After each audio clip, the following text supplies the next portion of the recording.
Welcome to From the Mezzanine, a film podcast. We're two guys from the Midwest who love all things film.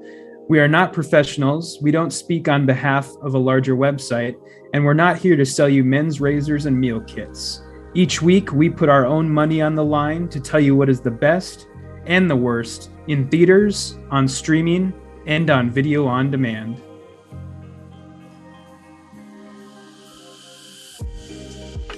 This presentation contains copyrighted materials that have been used under the fair use provisions of U.S. copyright law. Further use, duplication, or distribution is prohibited. Susan, please do not ban our videos. We are very poor content creators. And welcome to From the Mezzanine. I am Chuck, joined once again by my friend Matt Miller. And, how you doing? Yeah, how you doing? How was your week? Pretty good. There's a lot of streaming to talk about this week. Oh my There's a lot goodness. of stuff. So much stuff. Like, almost more stuff than really can be believed. When we sat down and we're going over the outline, initially I was just like, holy shit, really? Like, all of this all at once. Okay. I didn't even get to see all of it myself, unfortunately. But, yeah, so needless to say, we didn't make it to the theater. But, you know, we're going to cover a brief little bit of news and then dive into the bevy of streaming topics that we have. And then I'll kick off the first of my New Year's resolution, segments. I'm going to be doing a comic book reader where I'll be discussing The Department of Truth by James Tynion and Martin Simmons. Before we move on to our main topic, which will, of course, is Peacemaker from HBO Max. But we first must begin with some very interesting, it's basically an announcement that despite my griping about it, we're getting a third Quiet Place film. Well, before that, the parting question. Oh shit, I was scrolling down too much. There we go. Oh, of course. Yeah, I really fucked up. So, and the question was, what is a defunct film studio or production company that you wish was still around?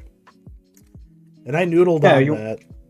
You want me to take this one? You take the lead, since it was your idea. Yeah. So I had brought up last week that this was kind of brought up because I watched Hellraiser, and I noticed there was a company before it called New World Pictures, and I was like, oh, I wonder what they're up to, and turns out nothing. So New World Pictures was founded in 1970 by Roger Corman.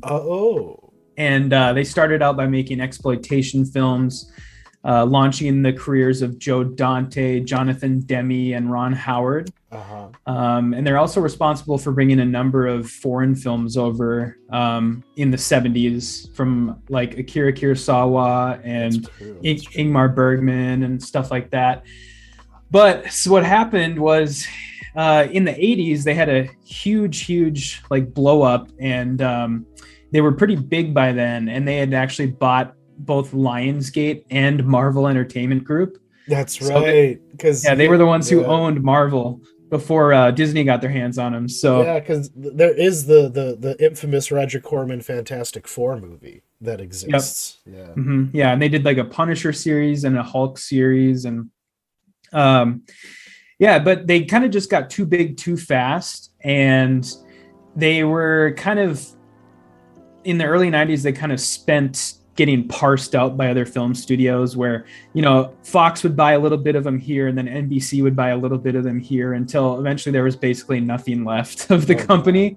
And they eventually, in 1996, were completely bought by 20th Century Fox. But in their short 20-year lifespan, they were responsible for Hellraiser 1 and 2, Piranha, Death Race 2000, The Brood, Fitzcarraldo, Creepshow God. 2, like just a bunch of really, really great horror movies. And then also Heathers for some reason. For some reason, Heathers. Yeah. And then on the TV front, they were responsible for Tales from the Crypt, The Wonder Years, and Spider-Man the Animated Series. So a lot of different stuff. Like it's kind of like they even did Hollywood Squares. Yeah. Like they did game shows. Mm-hmm. Yeah, they did a lot of stuff. But yeah, it's kind of sad that they're gone because they were kind of like a they started a lot of things, a lot of trends like exploitation and bringing. They were actually the first company to bring over a Hayao Miyazaki movie. That's crazy. Nausicaa Valley of the Wind. Really? That is really strange. Because I see Chud in here. Yep, Chud. Hell Comes to Frogtown, which is one of the most ridiculous films that's ever been made.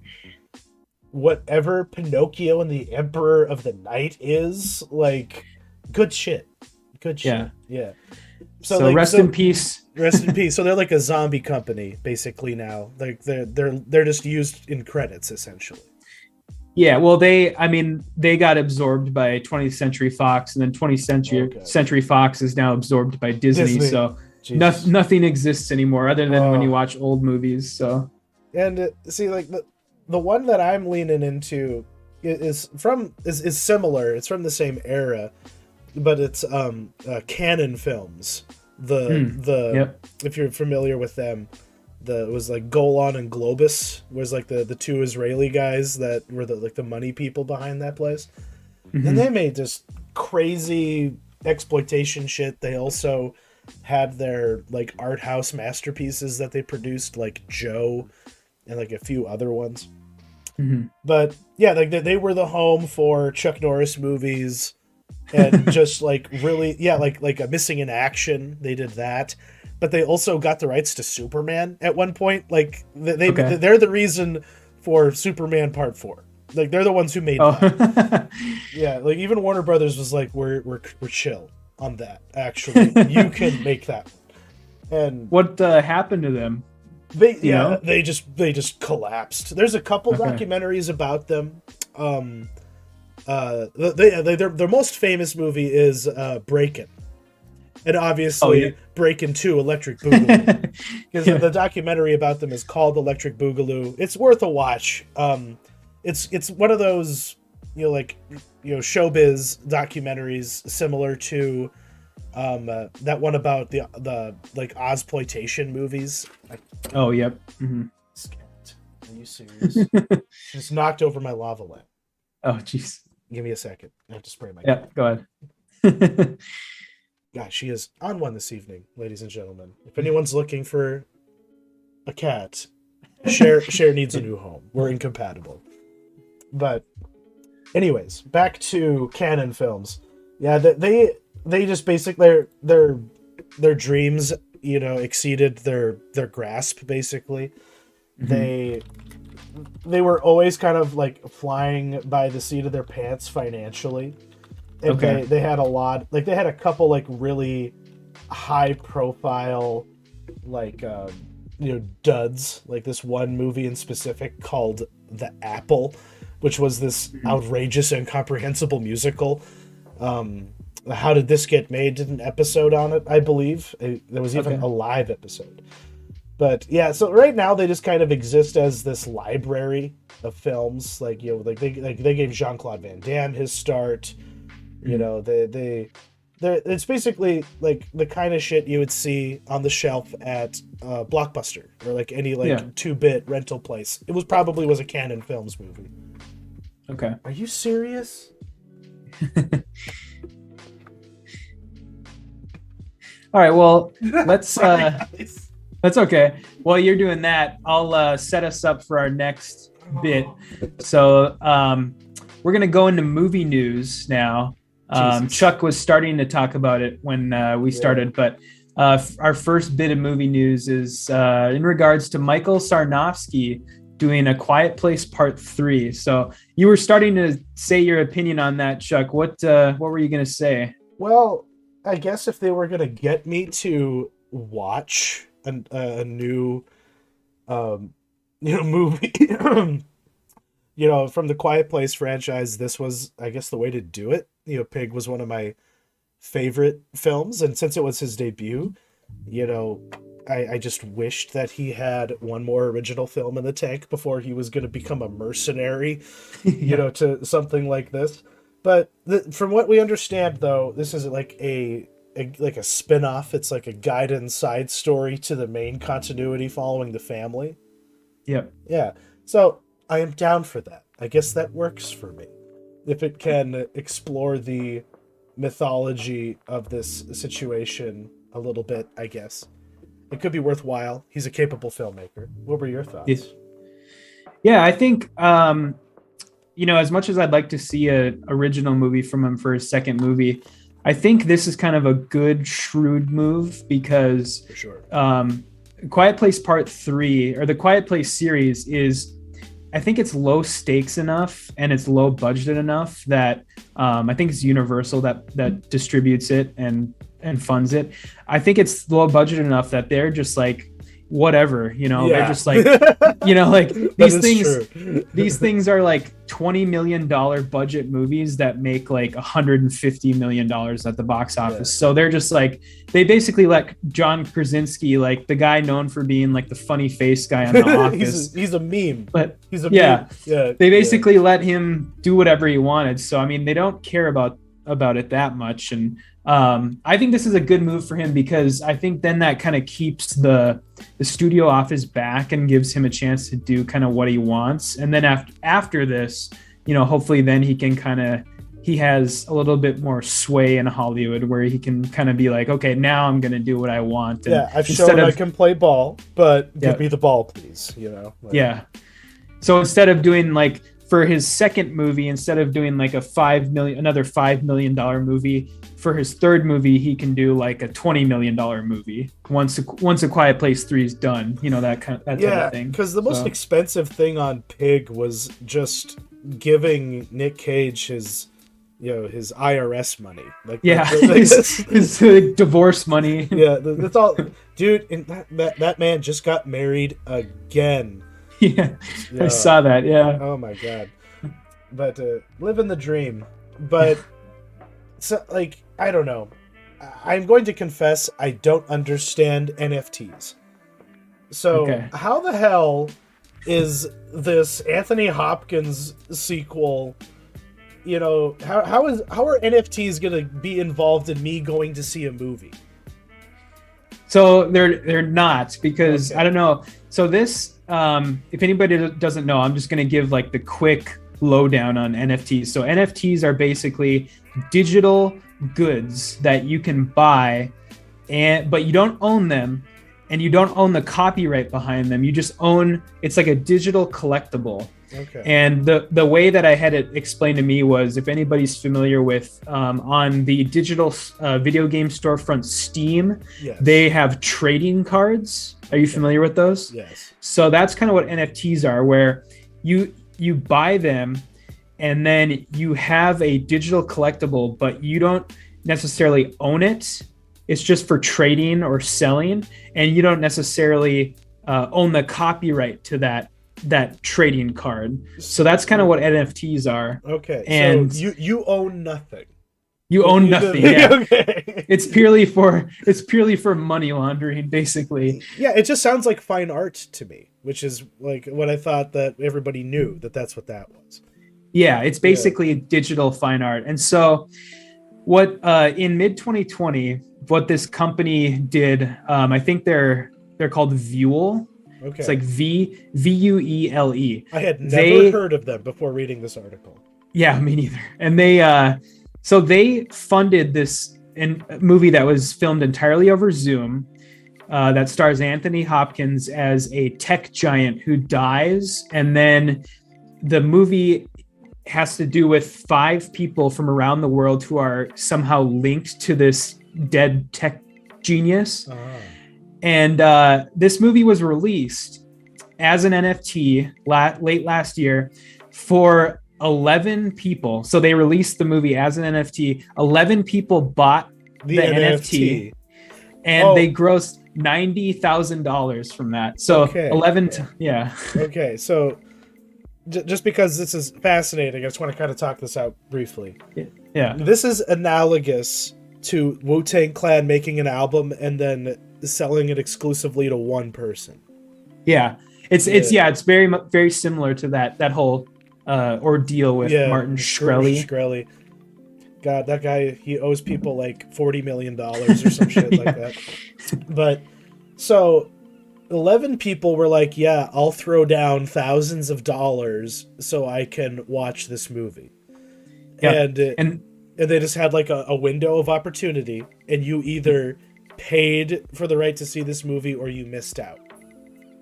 Yeah. So there was only 11 NFTs of the movie, which means 11 people and whoever they surround themselves with in their real life can watch the movie, and they can trade it. They can trade the movie on like NFT, like digital storefronts if they want. And now they're doing a sequel, which is reportedly shooting it, the first film to shoot in Antarctica, which doesn't make any sense because the entire movie takes place over Zoom. So yeah, there must be like a specific group of people that are in Antarctica for some reason. Yeah. So the only way to see this movie is to own the NFT or be friends with someone who owns the NFT. Exactly. Yep. Or to buy it from somebody who bought the original. So you can buy someone else's NFT. Yeah. Yeah. You're technically trading it because NFTs can only be bought with cryptocurrency. Okay. God, this is such it's so stupid. It's so stupid. But like essentially, like what this is though, this is like being a film distributor, or like, you know, like a show, like being like a theater chain owner. That's they just had a non-fungible token. They just had reels, you know, and it's like, hey, come to my place and you can watch these movies exclusively in my theater. Like, what is to stop? Like, because like, has that happened? Has somebody like taken this movie to a theater and like just invited people in and like, you know, like if the movie was big enough, like, you know, like like instead of doing like Sundance like auctioneering, why doesn't it just operate like that? I don't know, but this is very bizarre. But well, the thing, that's you're kind of leading to the part of where I start having a problem with this. So right now, it's like it's limited to stupid shit like this with movies that nobody really wants to see, and then also to like digital collectibles for movies. So you probably don't know this, and I bet 99% of people don't know this, but there were digital collectible NFTs for Godzilla vs. Kong and for Dune and for let's see what else. I had it written down here, but I think it's mostly Warner Brothers movies because they're kind of the ones who are jumping on the trend. Yeah, it's like we're gonna be at the first floor on this one, boys. Yeah. Oh, Deadpool 2 also. So that was basically there were NFTs for those movies, whether you knew it or not, and they're worth they were bought for thousands of dollars. And what the hell? Yeah, so that's kind of where it lives right now. That's where this idea lives. But where I start having a problem with the idea is once they start using this whole idea to like gatekeep people from seeing certain movies, you know, where it's basically like you call it an NFT now, but eventually it's going to be your viewing license, and either you pay these, you know, big, you know, content companies and tech companies that your viewing license. If you don't have the right NFT, then they can just gray out all of their shit in front of your eyes. That's the Black Mirror episode that won't be written because it's happening in real time way too quickly. Yeah, well, this is horrifying to a degree.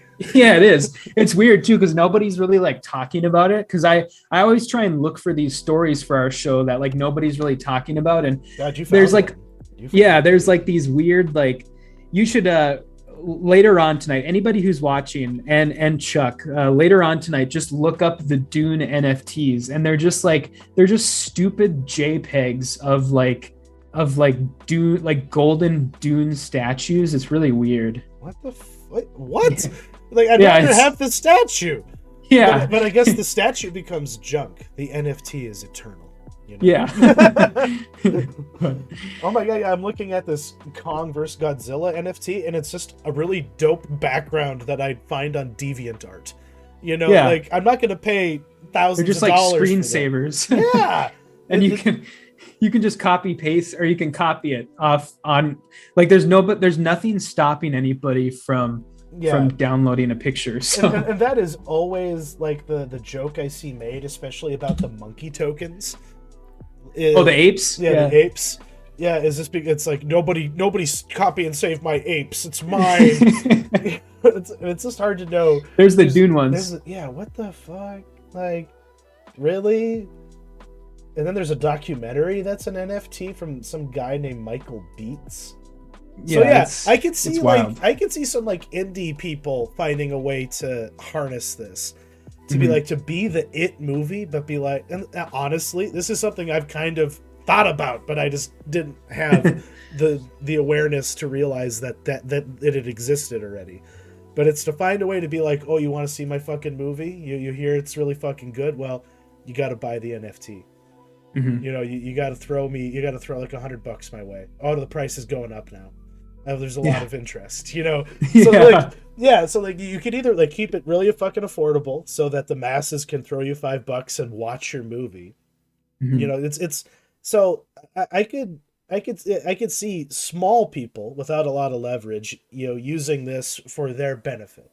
The reality will be the big corporations will definitely use it for their benefit too, and it's gonna hurt a lot worse when they begin, and they've begun. Yeah. Oh my god. Yeah, for sure. What a strange story. Good pick. That one kind of fucked me up. But moving right along. Yeah. We're gonna dive deep betwixt the nethers of the teeth of streaming services. And when I heard that Dexter was back, I moved on with my life. But you slogged through this thing. What do you have to report, my friend? Yeah, so you know, I like Dexter from way back. You know, I think Dexter was like one of the original like prestige shows, and it was pretty good for especially like the first half of like seasons 1 through 4 were just like incredible. Lithgow killed it. Yeah, for sure. So now they brought it back because everybody hated the ending.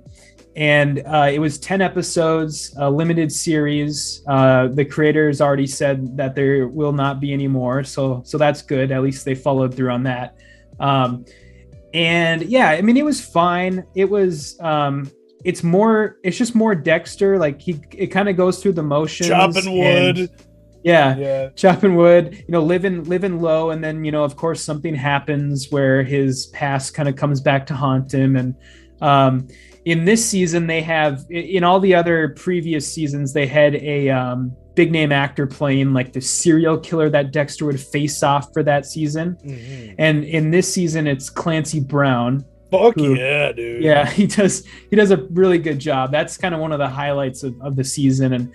And yeah, I mean, it was decent all the way through. I mean, it never was really that bad or like, you know, really that good. And except for, you know, what has become an all too common story. The 9th episode of the show was absolutely incredible. Like many shows nowadays, that where everything kind of comes together and all of the plots starts kind of getting resolved. And there's in the 9th episode of this show, there's a reveal that happens where you find out what Clancy Brown is doing with all of his victims. Oh shit. Okay. It is fucked. It is absolutely like fucked. So because if I'm just based on the trailer, Clancy Brown's character is kind of like a Richard Hansen, like a Frozen Ground style Alaskan, like, you know, frontier killer.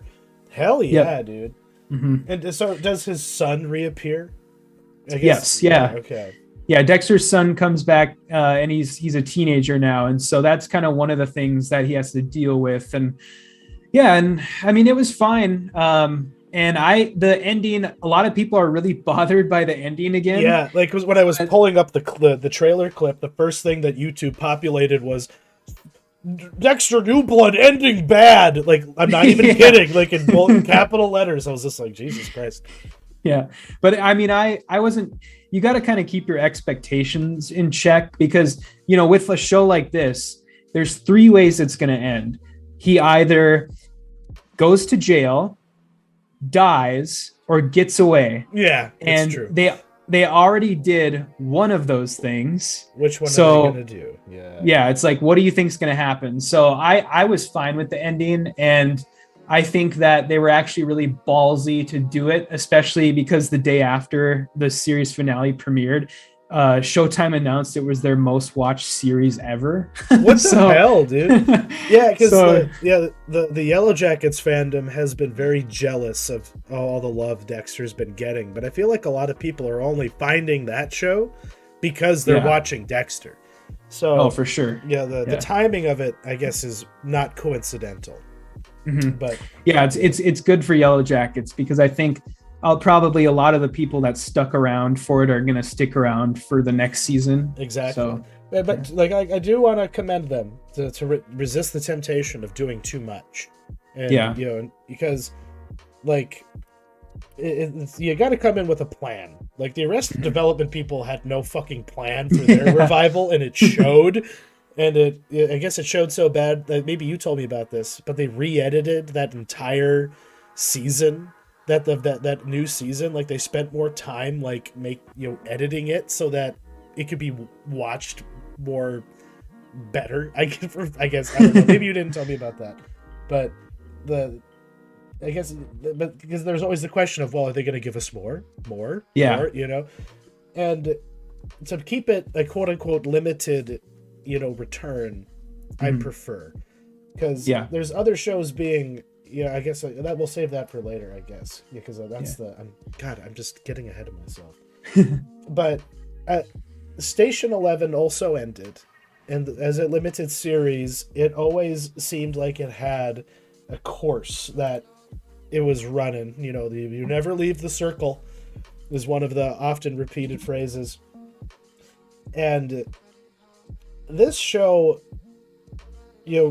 I wasn't really sure what it was gonna do, because I did lightly read and research the novel, and they diverge greatly from the novel when it comes to characterization.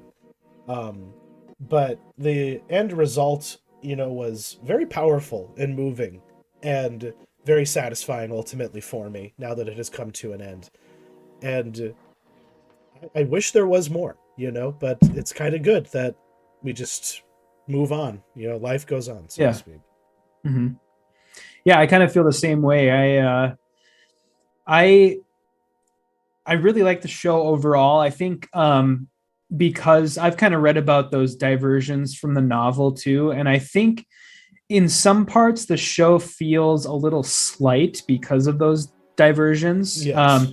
Like I would have preferred them to make the Prophet a more imposing figure and more ambiguous too. Because he's kind of monstrous in the book. Okay. Yeah. That's kind of what I heard. Yeah. And he starts out that way in the show, but then towards the end he's just kind of one of the good dudes, like one of the but it did seem a little like eye-rolling and contrived to have this 8-year-old boy be the or like not 8, like maybe he's like 12, but either way he's just like, I could destroy capitalism, mommy, no one would ever know what it was. I was just like, an adult wrote that. Jesus.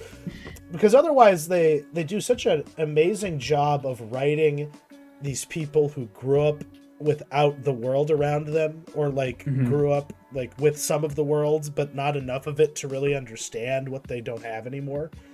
Like the Kirsten character, as she is acted by both of those actresses, is it Mackenzie Davis? Yep. And I don't know the young lady's name, but they both are just amazing. But the weird way that she thinks about things and talks, like it's a very well thought out in it, in its meat and its bones. But yeah, you can definitely tell that there's room for stuff that they obviously didn't want to explore. Mm-hmm. They wanted to make certain characters more sympathetic, but it does to their detriment though, because he, like you say, he just becomes one of the people in the tapestry instead of a genuine antagonist. And but overall, yeah, like I'm glad that there really wasn't a space station with a blue suited, astronaut, that was just going to swoop in and save everybody. Yeah, that it didn't go supernatural. Yeah, I was glad that it's just art. This is art saving lives. That's what the show is about. And well, since we last talked, I think the show had its best episode in the mattress store maternity ward episode. Yeah, Dr. That was Chowdhury. so good. I loved that episode. Yeah, that was really good. Because the whole time, like, you're throughout the series, you're just, that he eventually gets separated from Kirsten. You don't know how. You finally find out how, and just really, really beautiful, work, and just really unexpected, and to how their story came full circle and they got closure. There was lots of closure happening in this last episode. Oh yeah. The art therapy, the Hamlet art therapy between all those characters. But I'm quite taken with it. My mom liked it, so I guess that Peg Crane endorses it. I'll have to as well. Yeah, it was good.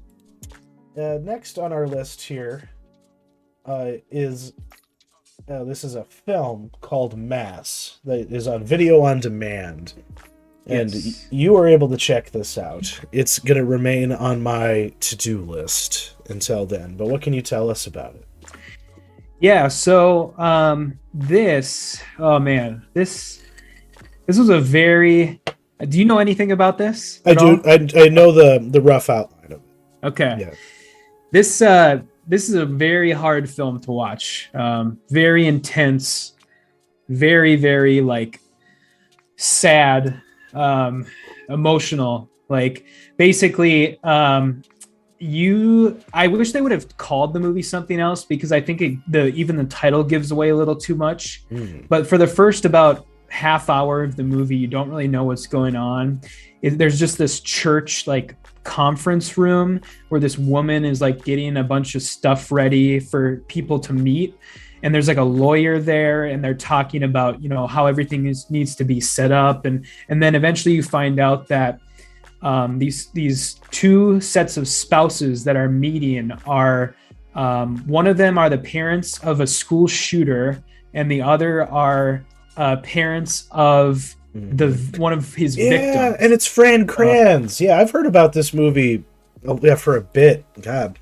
Yeah. And it's pretty, and you've got four absolutely A-list incredible actors: Jason Isaacs, Ann Dowd, Martha Plimpton, and Reed Birney from Succession. And they're just it's so intense, and it's just the nice thing about the movie is it's relatively miraculously, especially in our current year, it stays very apolitical.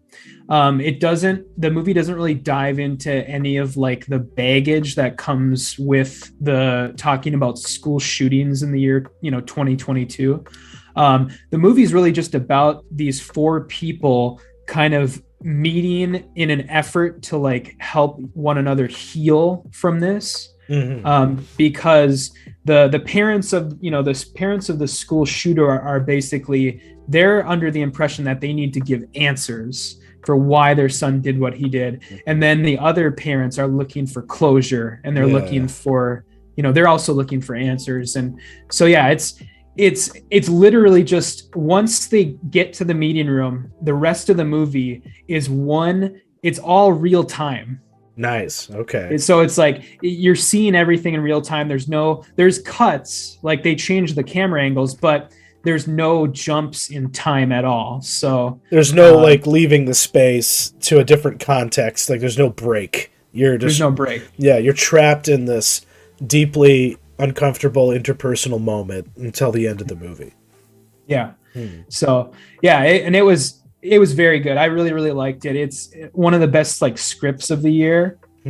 And just not enough people are seeing it. I think if more people would see this would probably be higher on like you know, a lot of people's like best of the year lists, and it'd be up for a lot of awards, but I think people are kind of avoiding it because of the subject matter. Yeah, and like God, and now that I remember, like I read an article profiling this movie and Fran Kran specifically, like long ass time ago, and I forgot about this movie.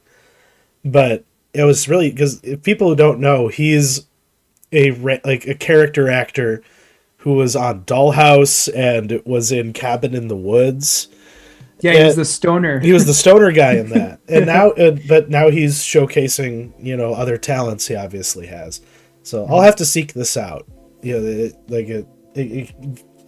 now that I remember, everything that I read about it and hearing your comments, it's definitely going to have to happen. Yeah, very, very good. And I will. It's video on demand right now. I think it was like $5 and definitely worth it. So. Definitely worth it. I my girlfriend's daughter November got a hold of the remote for her Fire TV. So I was like at work and I just get this email from Amazon letting me know that I've spent $20 to get early access to letters or journals for Jordan. That's what it was. Oh, it's like, why couldn't she pick something good? It had to be that one. Luckily, they gave me a refund. Okay, that's good. I was going to say, did you sit down and watch it? No, I did not. The money? I was like, give me that money back, please. What I won't give them their money back for, though, is all of the money it took from that they obviously have taken from me directly to fund the Expanse. But the season 6 finally came to an end. It was a brief season of only like 6 episodes, I believe, right? Yep. Yeah, and it still is on my watch list, but tell me, Matt, did they stick the landing?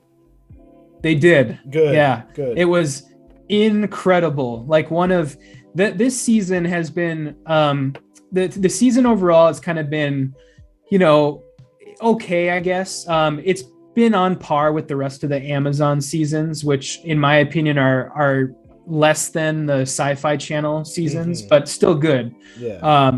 But you know, like I said before, this is just kind of the main plot of the show, the main kind of thread. All of them kind of wrapped up last season, and this season has kind of just been a lot of cleanup, you know, kind of closing the plot threads, letting you kind of spend more time with these characters. And once they get to the finale is incredible. Like it is a clinic in how to do a series finale where you get the awesome space, like the ship battles that the Expanse is known for. You get every character gets like their moment in the sun, and everything is so satisfying, and the music is great, and it's just like perfect, like absolutely perfect. And it was so good.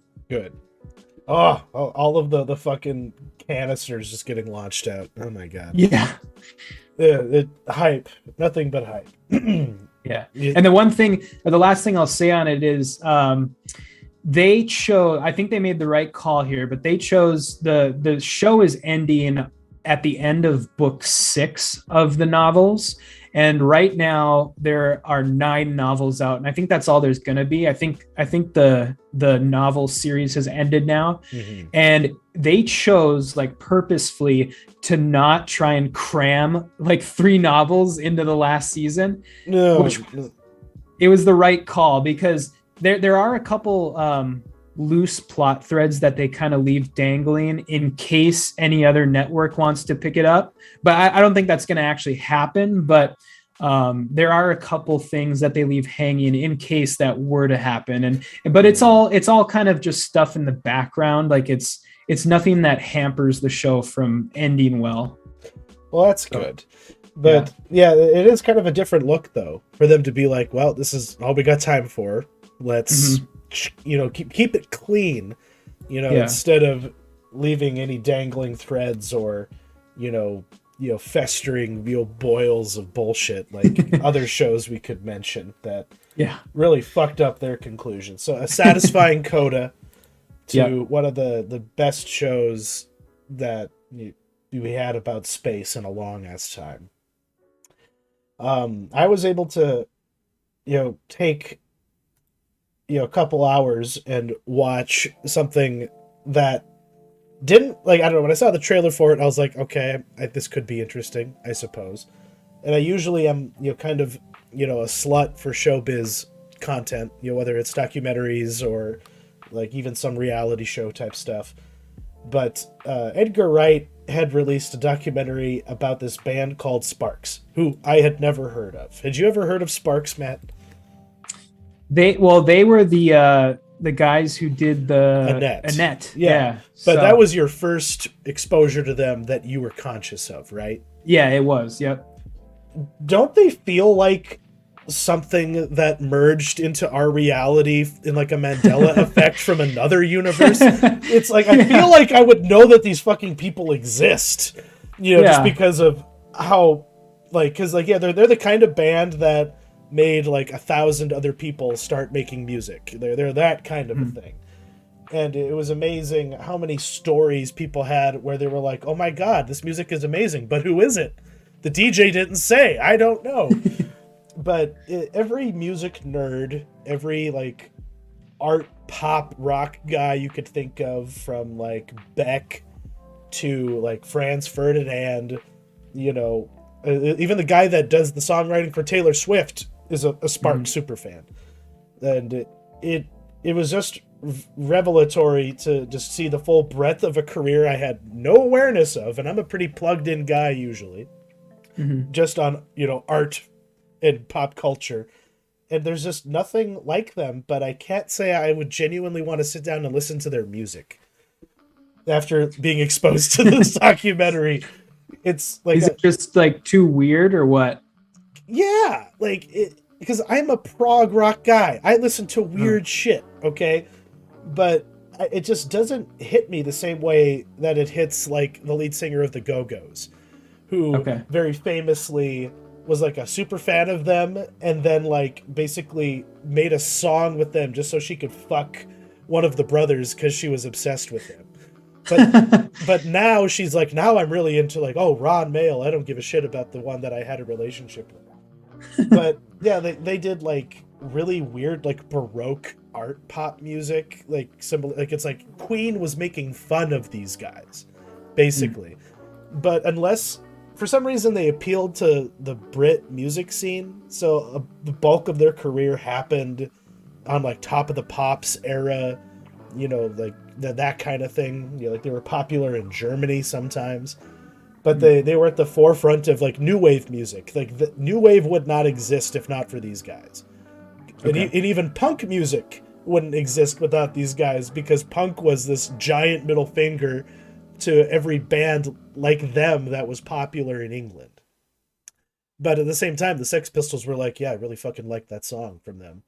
But then I had to, take a big shit on their parade. Because like there's a little moment where the brother with the Hitler mustache, the chaplain, was just like, yeah, punk really kind of, was making it, kind of clear what we were, like, I don't know. He had very introspective and like a humble way to look at oneself when you're as pretentious as these guys are.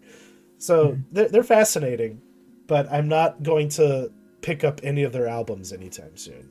Nor do I think am I going. I don't think I'm even going to watch Annette, because it just sounds a little excruciating after a while. It is. But yeah, that's what I had to say about Sparks. Take it or leave it. It's on Netflix. It is a fun documentary. It keeps moving, but it drags. Maybe I'm just getting old, but as soon as I get to like 1 hour 45 minutes on something, I start going, okay, get me out of here. Even if it's in my own living room. But the next movie I'm going to talk about, I caught on HBO Max, and it did not take, too much of my time. But that said, that made the experience kind of slight. but it was Michael Showalter's Tammy Faye Baker biopic. And it was really awkward and uncomfortable. This movie would have made gangbusters like 20 years ago if it had been made when it was more relevant. But it's just the story about this couple who are just naughty little televangelists. They met at Bible college, they broke all the rules and had sex and got married, and then they just became traveling preachers until they ran into like Billy Graham and like all of like the Pat Roberts and that whole crowd, and then they became bigger and better than them. And it's just the story of their rise and very infamous and fall from grace, but just like the strange partnership that can exist between two people. They're husband and wife, but they're also, it's all about maintaining this fantasy as celebrities that they have for their congregation and the cable network that they run. Like it's just insane to think about that such a thing was possible in the 80s. That things could get that big, centered solely around singing Jesus songs. And but she did do some progressive things, like she's notable for that, and it explores that pretty appropriately because of how homophobic all the other preacher characters are. Is that Vincent? Is that Vincent D'Onofrio? Yeah. Yep. He's in this. He plays Billy Graham, and he's fucking. Oh, that's good. He's fucking menacing. He's so fucking creepy. But like, there's a segment where Tammy Faye Baker's doing like a Zoom call, an 80s Zoom call with a gay man with AIDS. And Billy Graham is just sitting there like, what the fuck are we... Because he's thinking about investing in them, but here they are humanizing gay people. And it just, like, makes his head explode. But, yeah, the Andrew Garfield is pretty hit or miss in this. Like, especially once the fat makeup starts getting, pancaked on. But, God, what was the actress's name who was starring in this? I'm blanking on it now. Oh, Jessica Chastain. She kills it. Yeah. She is so bubbly, but the real heart of the performance comes at the end when she's wearing sweatpants and living in a shitty apartment. No one wants to work with her, and and she literally has to like walk up to the hoodlum skater punks and make friends with them because they're just talking shit to her whenever they see her. So she's like, I'm Tammy Faye. Now we're not strangers, we're neighbors, and but the makeup is horrid, but she wears it with grace. But the kind of movie that would be a bigger deal in the past, when these kinds of movies were a bigger deal. Like, this is classic Oscar bait material, but it shouldn't get any, it's just a good Sunday afternoon sort of a movie. Is there, because I really like Michael Showalter, especially his more like weird avant-garde stuff. Is there anything like really identifying this as a Michael Showalter movie, or is it just kind of very typical, like him kind of on autopilot? It's autopilot. The only time that it really kind of gets zany is at the end, where she has like a final performance, and he starts blurring the line between what the fantasy in her head is and what reality is. So because like she's trying to give her performance in a very dingy, unflattering environment, and then she transforms it into this magical pageant in her head, basically. And that's where it felt a little bit more than, just a run-of-the-mill biopic. But for the most part, it moves so quickly that he really doesn't give you a lot of good like moments to breathe. It's just, this is happening, this is happening, this is happening. And like Cherry Jones is good. She plays her mom, and she's kind of the, Tammy Faye, you're like, who's paying for all this, Tammy Faye? Like, this is supposed to be for the church, that kind of thing. But yeah, it definitely, I didn't realize it was a Michael Showalter movie until the end and his name popped up in the credits. And then I was like, oh, really? Like, that's what you did? Like, I don't know. Like, yeah, like, it did not seem like Michael Showalter at all. I must say that. Kind of watered down. Sure. But a very competently made movie. So it's not like he didn't try. You know what I mean? But you were, like, able to see the Tragedy of Macbeth because you're an Apple TV Plus customer. And Yeah. So this thing, yeah. what do we make of this thing? Yeah. So this is strange because I mean, I know why it was made because I'm sure Joel Cohen can just throw his weight around and do whatever he wants. But it's basically, I mean, it's like German expressionist Macbeth, where everything is it's black and white. It's shot in 4:3. The sets are very bare, and they all look very, very obviously like sets on sound stages.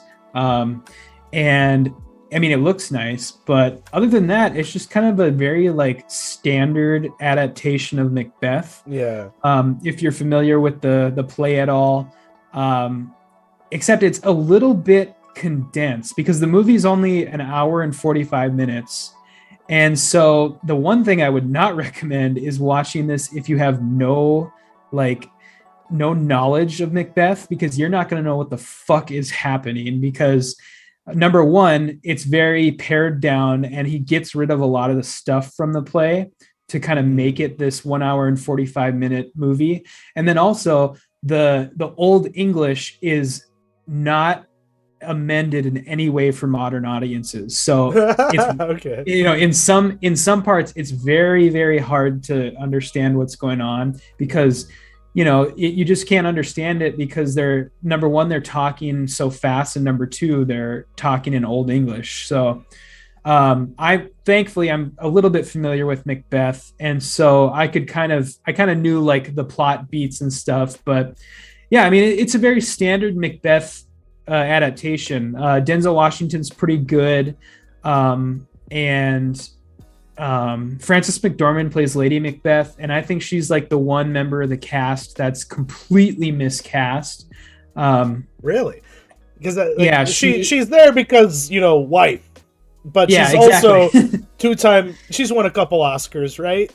Yeah. So accomplished thespian that she is.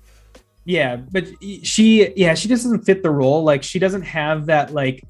Well, number one, she's too old. I mean, they're both too old. Denzel Washington and her are both very old, but she doesn't have that like ice queen bitch like aura about her. Like in 2015, there was another Macbeth adaptation. I was going to bring that up. Yeah, done by Justin Kurzel. There's a Facebook page called Frames That Matter, and they very cheekily shared a bunch of frames from that Macbeth. You know, today, and I just thought that was fun. Yeah, so that one, Marion Cotillard plays Lady Macbeth, and I think she does a lot better of a job than Frances McDormand did. Yeah, as the great manipulator. Yeah, exactly. Yeah. And that doesn't really come across here. It's, you know, it's just so like condensed, and it's like the Spark Notes version of Macbeth. And yeah, but I mean, other than that, I don't know if you've heard about the woman who plays the witches. She's getting a lot of awards buzz right now because her name is, let me see if I can find it here, Catherine Hunter, and she actually plays all three of the witches. That's fascinating. Yeah, and so she's pretty good. I don't think she's in the movie enough to really justify all the talk she's getting, but she is good. I mean, it's pretty crazy how she like modulates her voice to play the three different witches. And then some of the stuff, I mean, the most like different thing that Joel Cohen does with this movie that varies from the play is, instead of having a literal cauldron that the witch has, what he does is, when in the scene where the witch has her cauldron and she's putting all of like the ingredients in it, what happens is a bunch of water starts rising at Macbeth's feet, and it goes up to about his knees, and then the witch is above him in like the rafters of the room, and she's throwing the ingredients in the water at his feet. Interesting. And then once she's done, the water like recedes into the floor, and then it's almost like it was a dream, sort of. So like you say, he cut out like a lot of, you know, Shakespeare's fine, you know, prose work, you know, in there, so that they could focus on these visual sort of notes that he wanted to, carry forth instead. Because that trailer is stunning. Mhm. Some of those choices are very, not Cohen. They look like a different filmmaker is working on this, but in a way it kind of is, because there's just the one. Yeah. Yeah. No, you're right about that. There's nothing identifying this as a Coen Brothers movie. If I didn't know it was a Coen brother movie, I would never have guessed, like, in a million years. So, and then the one other thing I'll mention about it is it's pretty crazy, like the number of people that he gets to show up for like one scene. And then they just are like, because he gets like Ralph Ineson, the guy who plays the dad in The Witch. Yeah, and the Green Knight, Yep, the Green Knight. Yeah. He shows up for a scene and then he's never seen again. And then who else? There's like do you remember Sean Patrick Thomas from the 90s? No shit. What? He's in this movie. What? He hasn't been in a movie in like 10 years, and he's in this movie. He plays Monteith, if you know who that is. Okay. God, that's funny. Yeah, he shows up, and then there's another big one. I'm seeing Stephen Root shows up for a scene. Yeah, just respectable Stephen Root. Yeah. It's so strange to see that guy not in like weird comedies. Yeah, not like Office Space or Barry or whatever. But something that, like the woman who plays the witches, barely in the movie. Like, I'm trying to recall who owns the record for the least amount of screen time for winning an Oscar, whether it be supporting or best. And I think it was the lady who played the wife of the network executive in Network, who is having the affair with Faye Dunaway. Oh, okay. Yeah, she shows up. She shows up for like literally one scene to be like, "You fucking suck, dude," and then just like peace out. And they gave her an Oscar for that. So I guess I feel like it's plausible.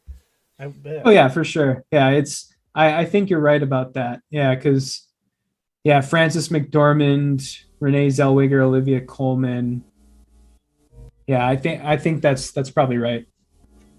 Oh man, well, I'll give him a chance. I'm a whore for Shakespeare, no matter who's doing it. But golly, that 2015 Macbeth was also a feast for the eyes, but it had color, unlike this one. Yeah, that one. See, that's my other kind of gripe with this movie is I don't like how much buzz this one's getting compared to that one, because I think a lot of people who watch this one feel a pressure to kind of rate it high because it's Joel Coen and it's Denzel. Yeah, and it's Denzel. So I think there's I really don't think this is that great of a movie, especially compared to the 2015 one, which people shat all over. I enjoyed it at the time. Fassbender fucking killed it in that. Yeah, oh yeah, for sure. So I like that one actually better because I think he did more with the material and he made it more his own. Justin Kurzel. Well, Joel, you can't win them all. I'll definitely have to give that a peek. But moving on to the Mentionables this week, which is basically just Chuck's comic book reader. I read the first 4 issues of The Department of Truth by James Tynion IV, and what's his name? Simmons is the artist. But what the fuck? I don't even know where to start with this book. But it's right up my alley, especially given things that consumed my interests over the last 6 years. I was I was on the forums that they mention in this book, not literally, but it just kind of explores the nature of belief, the metaphysical, nature of belief, and how that can affect what is true, and how nebulous truth has become in this post-truth era that we live in. But it does the classic comic book thing, and it makes figures from history its lead characters, and lets you view them in a different light. Because it's about this guy who was like an FBI agent or something who's investigating flat Earth communities. And what happens when he winds up in a cigar smoke filled room with a bunch of foul mouthed, greasy breathing people who put him on a plane and show him where the edge of the world is. And suddenly, incontrovertibly before him, the flat Earth is real. And, what does that, mean, exactly? And what is revealed to him is that there's actually a Department of Truth that exists to cohere reality and prevent weird conspiracies like the flat Earth from taking hold over the majority of the population. That's the paragraph that I can explain what this thing is about. But the art in it is just haunting. It's so bizarre. And like when the characters are like going crazy, it doesn't even fit on the page anymore. Like it's bleeding into itself. And I've been told to read this book for years. It's been out for, I guess it's like they're like 2 years into the run of this thing. But it's on Image, and I'll probably finish reading it here within a week or two. I decided just to limit myself to 4 issues because I can really just get on a roll, but I wanted to take my time and appreciate, what it was. But so far the best issue was the one where, or maybe it was even maybe I snuck ahead a little bit and read the 5th, but it's where the character of Lee Harvey Oswald, who is the director of the Department of Truth, because all things about the JFK assassination are true enough so that no one can know the truth, which is literally the world we live in. So that's astute of Tinian to write it that way.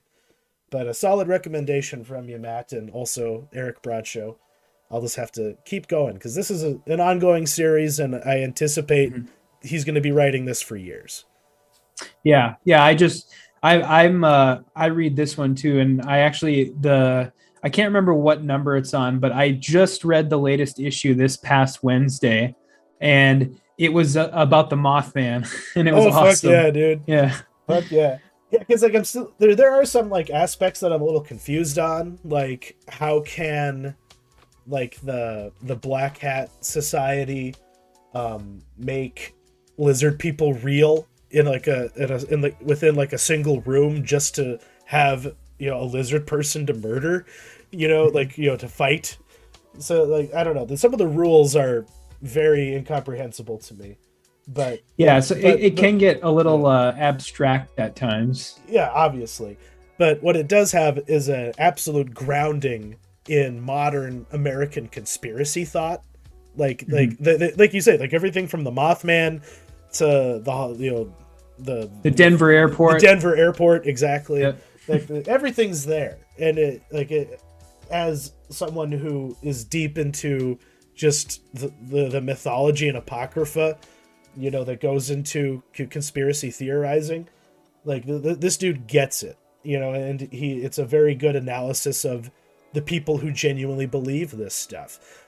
Because the conspiracy board on Reddit is fascinating because it can oscillate from someone just being like, yo, I am pretty fucking sure that like the mattress industry is money laundering, and here's my reasoning for why. Well researched, And then there's the guy who just uses numerology to explain why Obama is a reptilian and is going to bring about the end of the world. And you kind of you see all of that happening in here. But the issue that I think I read a little bit further, like up to like issue 6. But it's the issue where they're like listening to these 2 Washington Post writers realize that they have the deep state conspiracy laid out for them, and they have all the proof. And like, what do we do with it? And then in turn, what does the Department of Truth do with them?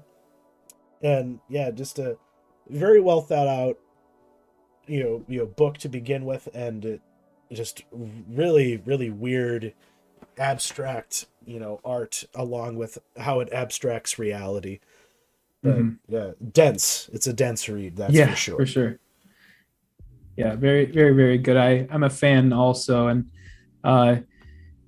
James Tynion's Image stuff, the stuff that he does with Image Comics is very, very good.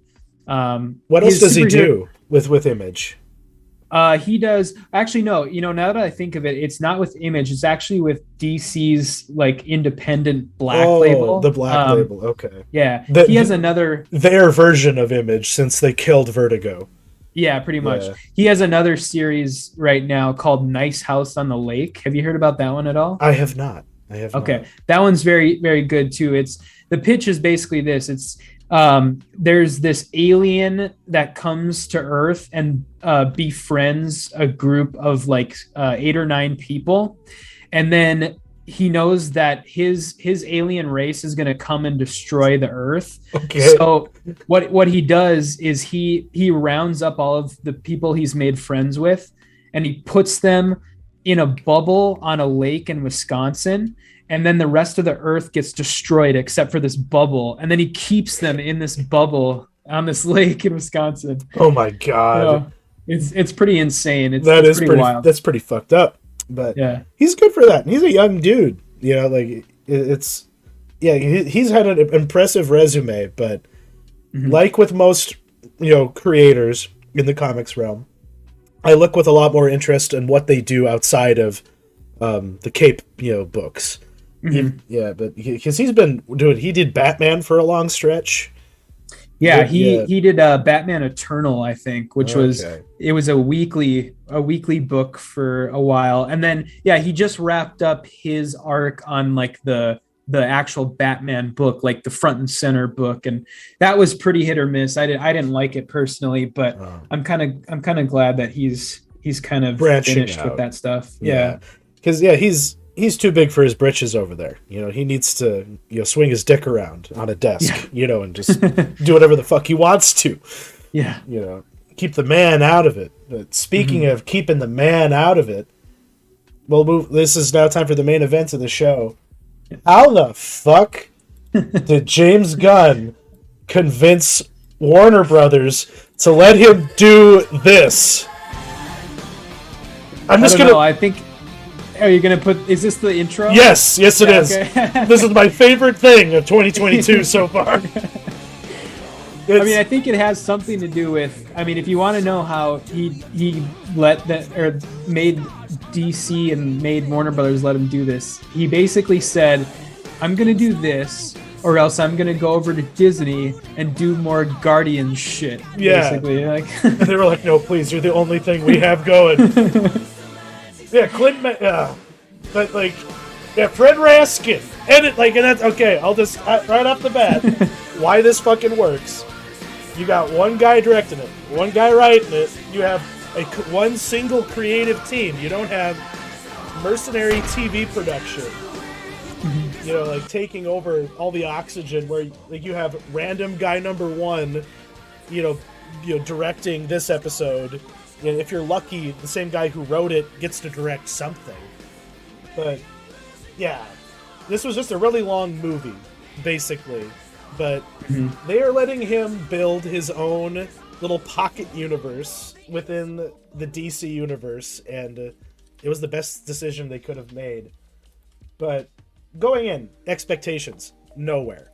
I enjoyed Suicide Squad, or the Suicide Squad, as much as one can. I just long for them to just get something right with more serious characters, I guess. But at the same time, this felt more like his movie Super than anything he's done.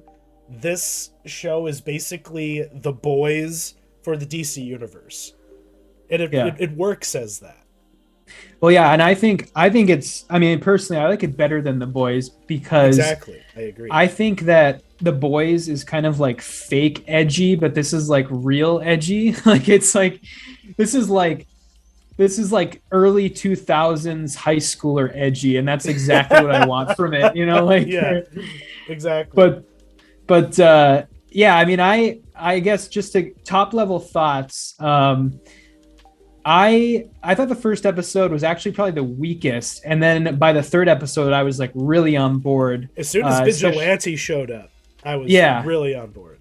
Yeah, he was great. And I really enjoy the show. I think it's really fun to watch. It goes by so quick. Like these like 40-minute episodes go by like it's a 22-minute episode. And I think the comedy is pretty hit or miss on it though. I think only about like 20, like the jokes are so rapid fire that I think about only like 25% of the jokes actually hit for me. A lot of the stuff is just kind of like, like that was kind of bad, that type of thing. But the stuff that does hit really, really hits. And yeah, it's just a really fun show to watch. And that's kind of all I'm looking for from it. Exactly. Like I don't really care too deeply about Amanda Waller's, secret daughter plot line.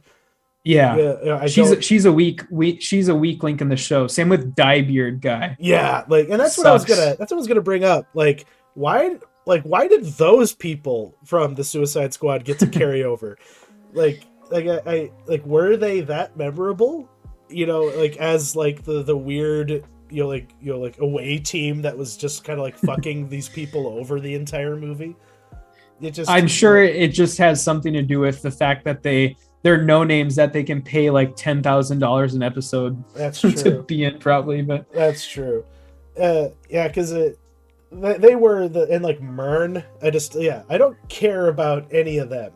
So like it was, the show was a little rough until Vigilante showed up, and I got to be like, oh, this is just a character from Super that is in the DC universe. This is the sociopath that Alan Moore warned us about, and because that character, but I guess when I was researching this show, the only the reason James Gunn did this was, COVID quarantine, lots of free time, and like one specific shot that he got out of John Cena in the Suicide Squad, where he's about to kill Rat. And there's just this moment of like sadness and hesitation in John Cena's eyes over what he's about to do. And so it does have a pretty good emotional core to it. From the outset, you can kind of tell that this is going to be about the redemption of Peacemaker, maybe, unless they subvert my expectations. Oh, that's for sure. There's going to be something, I bet. Yeah. Because, they set it up so smoothly. It could be very hackneyed and ham-fisted, but just having Robert Patrick as his father just be this casually racist, sexist piece of shit old guy. He's basically every Clint Eastwood character in a movie since Gran Torino. Just being taken to its fullest conclusion. And that was a very subtle reveal about what that character, I guess, actually was, and then what the legacy of Peacemaker ultimately is. And it gave me hope because it didn't piss me off as the politics was kind of layered in, with the exception of the girl power moment where the blonde agent literally just like kicks the shit out of a bunch of guys on a bar. Oh yeah, because they're gonna call her a "see you next Tuesday." And I was just like, okay, yeah, go ahead, movie, do that. But then they of course follow that up with with a Peacemaker just raw dogging some, bar chick, immediately 80s after. bar chick. Yeah.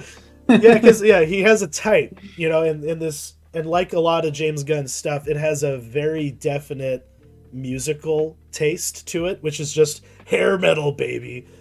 And I've been listening to Wigwam a lot since I saw this, and they're the band that does the opening credits. And what they are is a Norwegian Eurovision band. That they exist solely just to try and be Norway's submission to Eurovision. And they're hair metal exclusive. And the album cover for that song is like an 80s guitar monster truck driving over a bunch of cars. So that's the kind of the vibe that you get from this thing, along with all the Cinderella and everything in between. So it's very on brand from James Gunn. Yeah. Going back to Robert Patrick's character, that's kind of what I was talking about with like the sort of real edginess where when Amazon in The Boys does that, it's weird because they have this character called Stormfront who's supposed to be like a racist, but everything is very like veiled that she does. It's very like veiled racism, and they're edgy, but it's like sort of hidden, and it's sort of like there's that scene in The Boys where she goes through an apartment building and kills a bunch of like black people, but you don't actually see any of it. But in this, yeah, because in the comic, that character is a literal Nazi superhero. Yeah, that they just repurposed. Yeah, so exactly. Yeah. And so, but in this, you literally have like Robert Patrick. His superhero name is White Dragon, and he literally like has a like white supremacist like prison gang. Yeah, and he has a cult following already. Yeah, and he calls the Asian cop like chopsticks to her face and stuff, and it's so like offensive, but it shows you how actual racists are, because he initially he won't even acknowledge her because she's a woman and she's Asian, so he doesn't talk directly to her. That's something that but a genuine racist does. Yeah. So, it doesn't feel the need to comment on it either. Like, it's not like, it doesn't feel the need to be like, we don't endorse this, because obviously, it's obvious you don't endorse it. It's a shit character and he's an evil guy. And it just should be a given that the show doesn't endorse it. Yeah. It doesn't feel the need to make those like, those explicit explanations. So I guess this is some prediction time, because this is just like 3 episodes of is it like an 8 episode run? I think it's 8. Yeah, and that's a kind of a perfect number for this, because you got to give them 3 episodes to wrap up whatever this butterfly narrative is, where you have these like bugs harvesting almost the entire planet apparently, and because the real villain of this show is going to be his dad. It's going to be Robert Patrick and his white supremacist prison gang, taken to its fullest DC Comics, conclusion. Like, what would this look like in a world where you could have gadgets and like repulsor helmets? Like, if you have that much capability and you're a monster, like, how can you be allowed, to operate in this world? And apparently he was able to operate freely. He just had a house in suburbia with a secret basement full of like a workshop and like different Peacemaker suits. A danger room, basically from X-Men. Like, yeah. But if that's what the DC universe actually is, and then it's a lot more interesting. It reminds me of how the Wildstorm universe was conceived, where it was written as like the early like 90s reality, but what if, oh, by the way, all the superhero shit has been going on the whole time and no one was the wiser, and it's just folded into history and they don't see it, that kind of thing. I don't know, we'll see what they end up doing with it. But, what do you think the butterflies are? Do you have any sort of predictions for that, or do you think it's literally that's the question? Are they just a random thing that they've just, it's just a hive mind big bad, we got to have something like that, because it was spooky ooky and dangerous. But I guess the question is, what like character or comics plot line could this be pulled from? And I'm blank about what it could be, because they call it Project Butterfly. So is this something that escaped from a lab that they lost control of? And is this like a COVID metaphor? Like, what are we talking about here? Well, I think that because there have been people who have been doing a lot of research about this, and from what anybody can figure out, there's no connections to anything from the comics. But one thing that I think, and this is just a very, very like tenuous connection, but at the end of the Shazam movie, did you ever see that? I never did. Okay. I missed out so on that. During the after credit scene, they tease Mr. Mind, the caterpillar, the caterpillar from Shazam. Do you know that? Are you familiar with that villain? I am drawing a blank.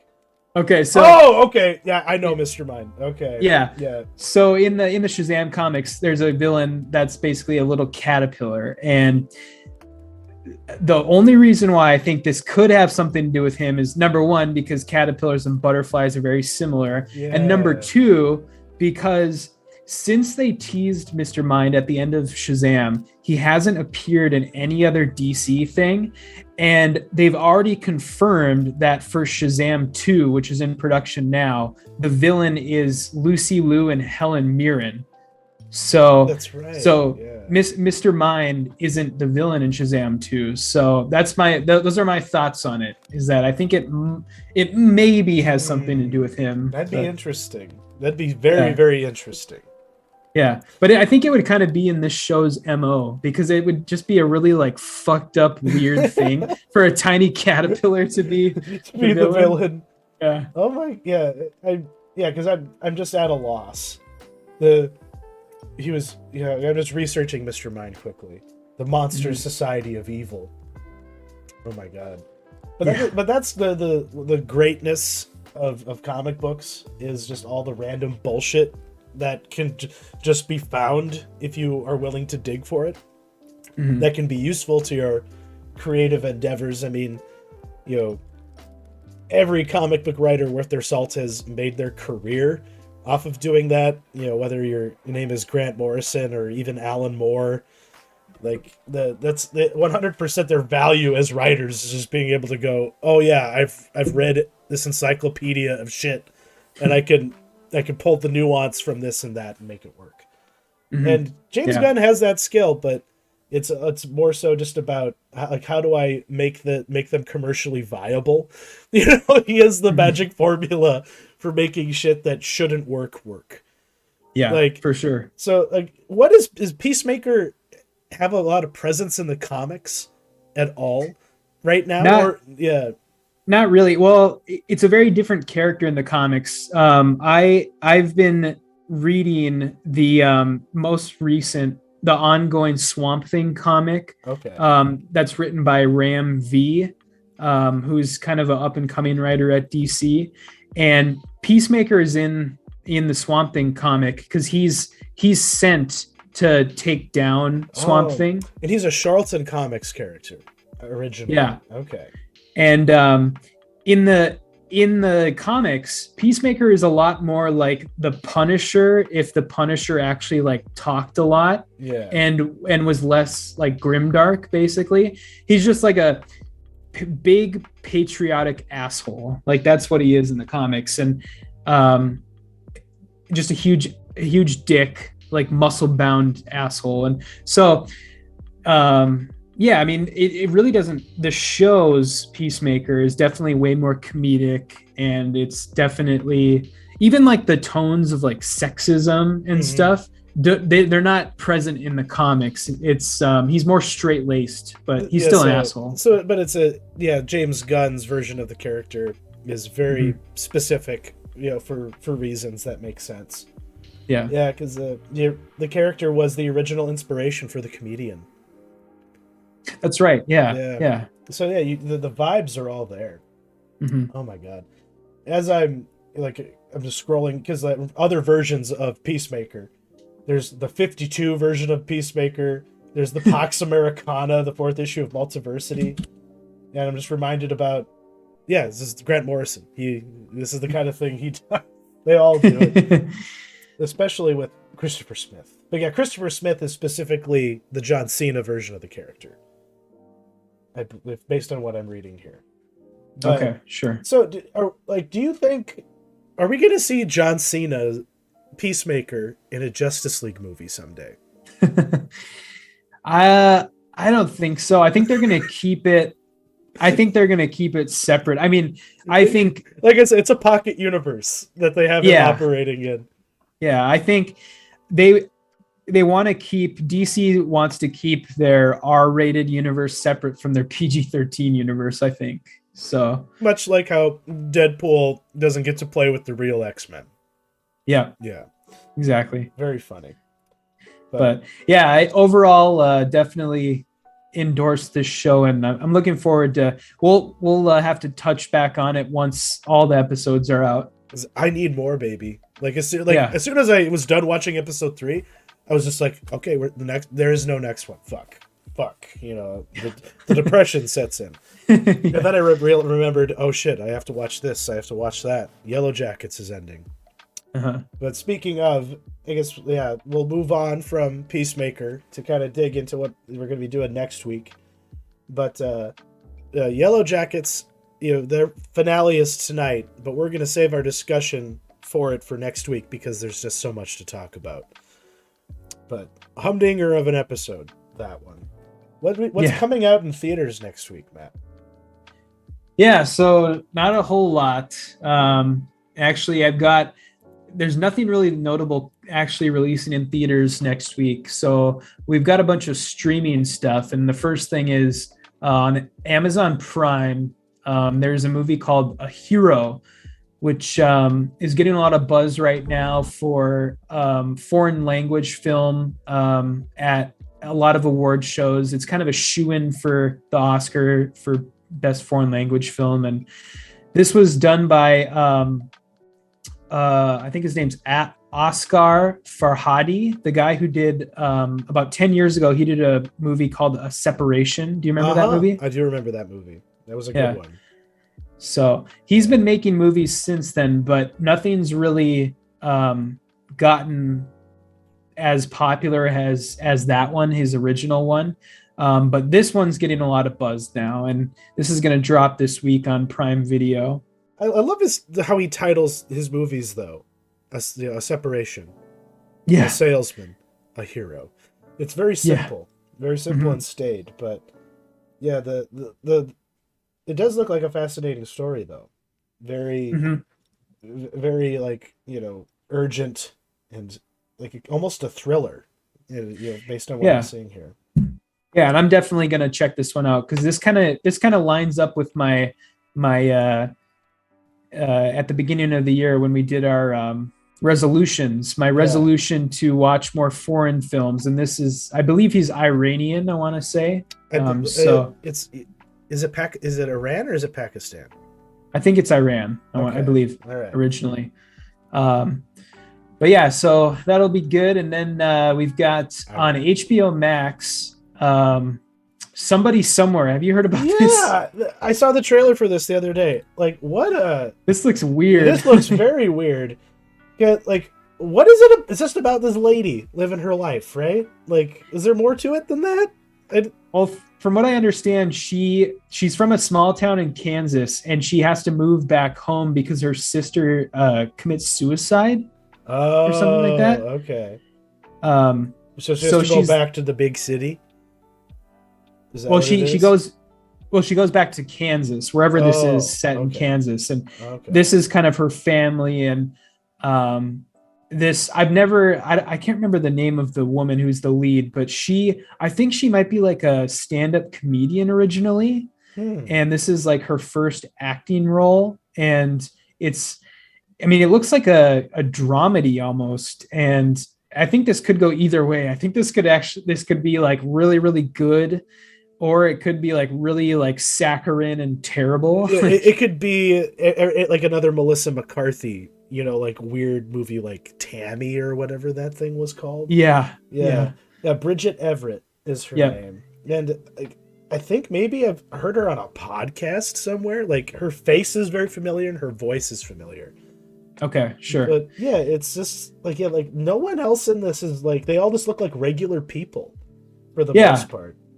Yeah, it's kind of nice to have a show with like a lead who's like, bigger, an overweight woman, where the main thrust of the show isn't how like self-loathing she is about her weight. Yeah, she actually looks like a happy person, this character. Yeah, exactly. So, and I want to say this actually is premiering like right now, like as we speak. It was on HBO tonight, so it should be up on HBO Max if anybody's interested. A big change of pace, but definitely. Like, when I saw you put it on there, like it made me laugh because I literally had like seen the trailer like moments before I checked the documents. Yeah, and then last thing here. The newest Shudder original movie is called The Last Thing Mary Saw, and this kind of looks like a small, low budget horror film. I hate this term, but I guess I'll call it elevated horror is what people say. Is it just really dramatic and artful horror?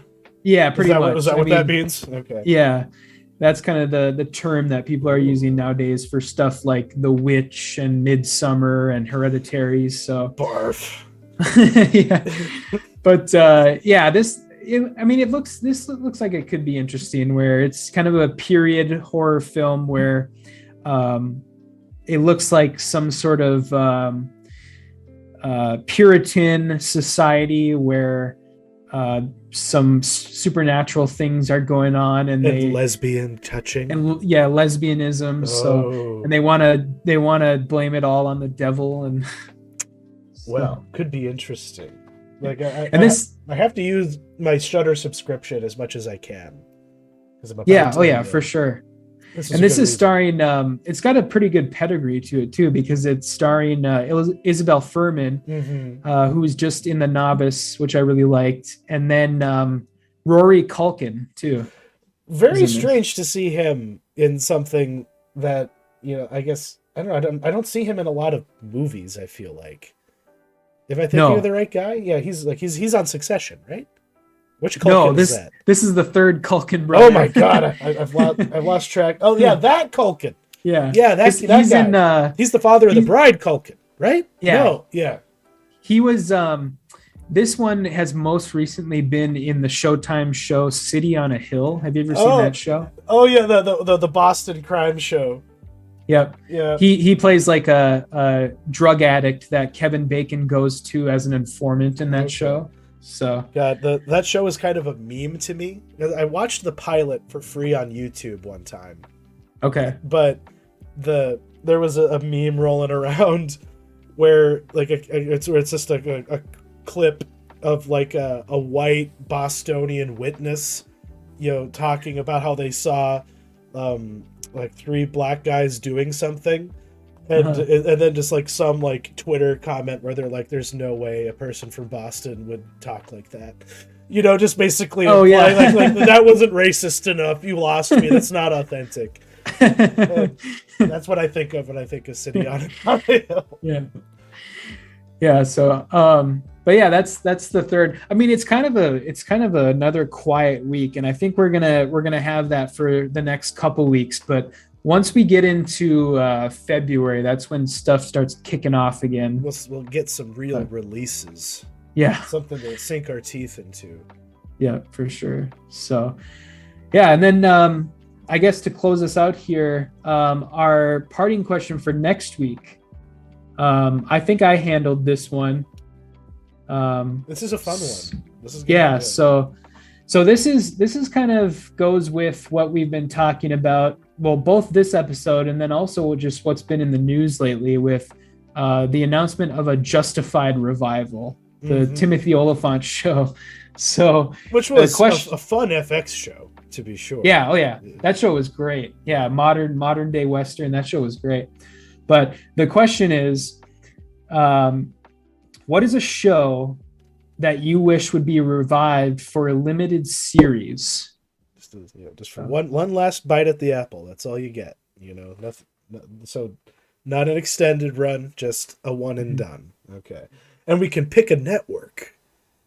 Pick a network. Pick if you want.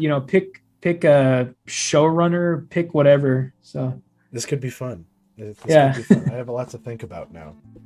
Yeah. Well, thank you all for joining us. We gave Peacemaker our full recommendations. And the others were the other streaming stuff was mostly good, but some were kind of misses. Unless you're caught at home with nothing to do, there's no reason to watch The Eyes of Tammy Faye, unfortunately. But thank you all for joining us. Thank you for joining me once again, Matt, and have a good week, everybody. Yep. See ya.